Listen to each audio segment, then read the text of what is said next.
फैसल, सबसे पहले तो आपसे ही हम जानना चाहेंगे, यकीनन आप हमें ये बताएंगे कि इसके असरात क्या होंगे, लेकिन बात इस नहज तक और इतने हीटेड एक्सचेंज तक कैसे पहुंची, कैसे तब्दील हो गई ये सारी की सारी press exchange in a show off hostility?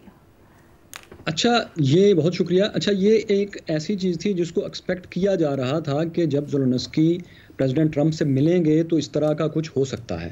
यही वजह है कि यूक्रेन की एम्बेसडर जो अमेरिका में हैं, उन्होंने इस मीटिंग से पहले बहुत लंबी चौड़ी एक इनको ब्रीफिंग दी कि आपको गुस्सा दिलाने की कोशिश ये लोग करेंगे, लेकिन आपने ऐसा नहीं करना। और जो कि वो फिर गुस्सा वाली सूरत वहाँ पर आ गई। और आप देखें कि पूरी प्रेस कॉन्फ्रेंस में जो यूक्रेन की एम्बेसडर थी वो सर पकड़ कर बैठी हुई थी। 40 मिनट तक उन्होंने अपने सर को नहीं छोड़ा।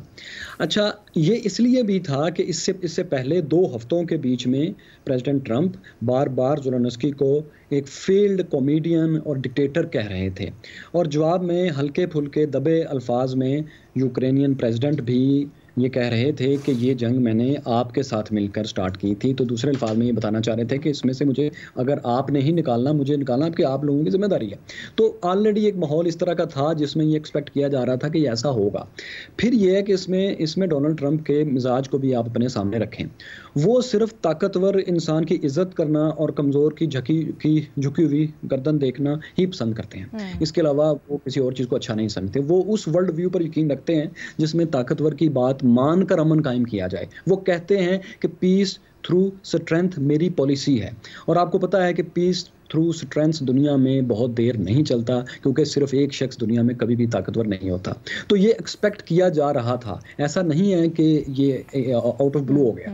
क्योंकि जो मिनरल डील प्रेसिडेंट को ऑफर की गई थी उसमें ये नहीं है कि अगर वो अपने रेयर अर्थ मिनरल्स को, जो कि अब मॉडर्न टेक्नोलॉजी में, स्पेस टेक्नोलॉजीज में बहुत ज़्यादा इस्तेमाल होने वाली उनके पास मादनियात हैं, उनको लेने के बाद भी डोनाल्ड ट्रंप उनसे ये वादा करने के लिए तैयार नहीं थे कि ये उनकी सिक्योरिटी की कोई ऐसी गारंटी देने को तैयार हैं जो कि उनके लिए एक फेस सेविंग हो और वो एक सीजफायर डील को जाके साइन कर सकें। तो सारी लड़ाई इस प्रेस कॉन्फ्रेंस से पहले ये हो रही थी कि वो बस साइन करें, जबकि प्रेसिडेंट ज़ेलेंस्की चाह रहे थे कि वो उसके एक एक नुक्ते पर बहस करना चाहते हैं, जबकि अमेरिका चाह रहा था, मार्को रूबियो चाह रहे थे, वाइस प्रेसिडेंट जेडी वेंस चाह रहे थे कि बस ये साइन करें और मामला ख़त्म करें, क्योंकि यू आर वीक, आपके लोग मर रहे हैं, आप क्यों इसके ऊपर एक एक नुक्ते के ऊपर हमसे बहस करना चाह रहे हैं। तो यहाँ से वो ऑलरेडी एक हीटेड माहौल में इस प्रेस कॉन्फ्रेंस में आए थे, जिसके बाद आपको पता है उनके लिए खाना तैयार था, उनके लिए स्वीट डिश थी, लेकिन वो सब कुछ उनको खाने भी नहीं दिया गया। उनको मार्को रूबियो के जरिए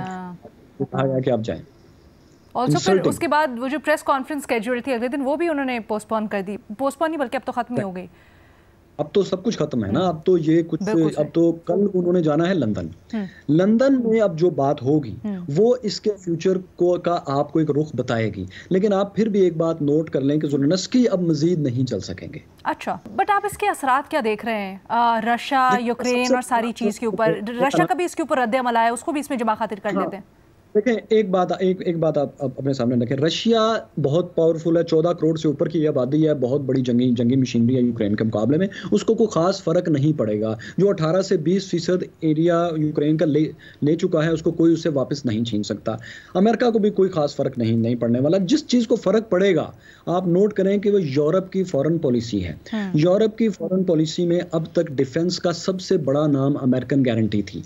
अब वो गारंटी खत्म हो गई है, क्योंकि अमेरिका के प्रेसिडेंट्स ने टाइम एंड टाइम अगेन, और ख़ास तौर पर इसने डोनाल्ड ट्रंप ने साबित कर दिया है कि वो अब प्रेसिडेंसी को एक किंगडम की तरह लेने लगे। यानी मुझसे पहले वाले स्टूपिड थे, मैं उनकी किसी डील को नहीं मानता।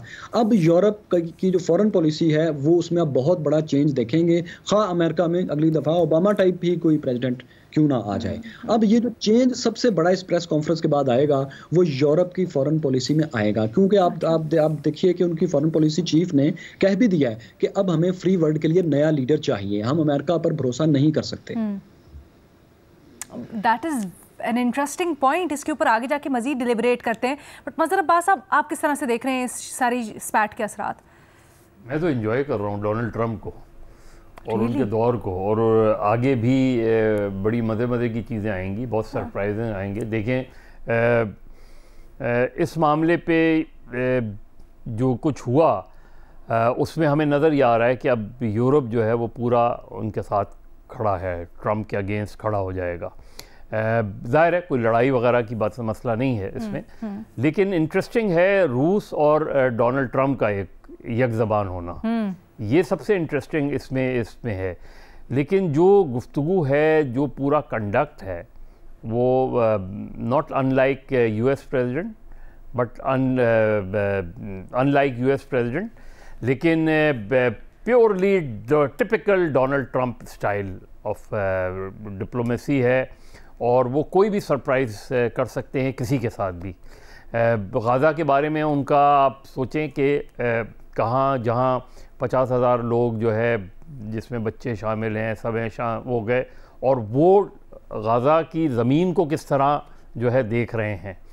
मेरा ख़्याल है कि कोई बहुत बड़ी तब्दीली तो मुझे नहीं नज़र आती कि यूक्रेन की पॉलिसी में या आएगी इस सूरत हाल में, लेकिन ये पूरा कंडक्ट जो है ये एक बड़ा सवालिया निशान बनेगा कि डोनाल्ड ट्रंप की पर्सनालिटी के हवाले से कि क्या it's unbecoming of a president, कि आप चाहे कोई भी हो, कोई भी आपसे आपका कमज़ोर तरीन जो है वो हो, लेकिन क्या इस तरह का बिहेवियर जो है वो डिप्लोमेटिकली अलाउ करता है इस चीज़ को, चाहे आपका बदतरीन दुश्मन भी आपके साथ मुज़ाकरात के लिए, आफ्टर ऑल वो अमेरिका में आए थे, ये नहीं था कि वो जो है डोनाल्ड ट्रंप से कहीं बीच में कहीं किसी और कंट्री में मुलाकात हुई थी, मेहमान थे।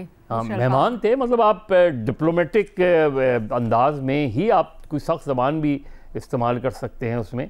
ये बिल्कुल मुझे याद आ गया कि जो हेनरी किसिंजर ने जुल्फ़िकार अली भुट्टो से की थी कि we'll make Pakistan an horrible example, we'll make you an horrible example, और उसके गवाह भी मौजूद हैं उस मुलाकात के। तो ये जो अंदाज़ है सर, लेकिन परहैप्स इस तरह से पब्लिकली किसी पहली दफ़ा, हाँ पब्लिकली बिल्कुल पहली दफ़ा, पब्लिकली बिल्कुल पहली दफ़ा है, और इस चीज़ को रोका भी नहीं गया, इस चीज़ को जाने दिया गया, इस चीज़ को जाने दिया जाए, और मेरा ख्याल है वो बहुत वाज़ेह मैसेज डोनाल्ड ट्रंप दे रहे थे उसमें।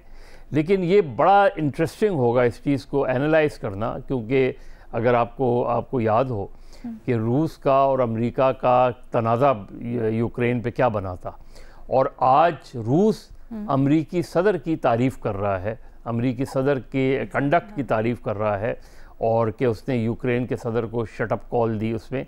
अब देखना ये कि बरतानवी वज़ीर आज़म और यूक्रेन के प्रेसिडेंट के दरमियान जो मुलाकात होनी है आज, उसमें क्या निकल कर आता है। यूरोप के बहुत से ममालिक में एक आध को छोड़ के सब ने जो है वो यूक्रेन की हिमायत की है, यूक्रेन के प्रेसिडेंट की हिमायत की है, और ये एक नई पोलराइजेशन हमें इमर्ज होती हुई आप क्या एक्सपेक्ट कर रहे हैं?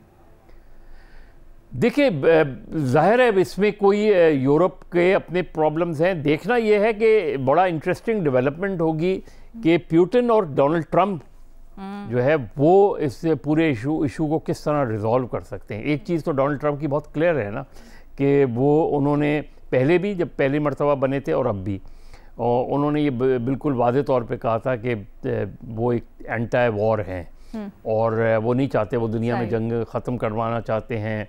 ये सारी चीज़ें उस वक्त भी उन्होंने गज़ा के मसले जो ट्रंप का रशिया से मुतल्लिक स्टांस है वो भी बड़ा दिलचस्प है, क्योंकि इस गुफ्तगू में भी अगर आप देखें प्रेस कॉन्फ्रेंस में तो ट्रंप ये कहते हैं कि बाइडन के साथ पुतिन ने ऐसा किया होगा या उनकी बात नहीं मानी होगी ओबामा की, लेकिन मेरे साथ मुझे ऐसा लगता है कि उनके मुख्तलिफ ताल्लुकात हैं। This is very interesting. I'd like रूस और डोनाल्ड ट्रंप का इत्तेहाद अपनी जगह है, रूस और अमेरिका के ताल्लुकात अपनी जगह है। ठीक है।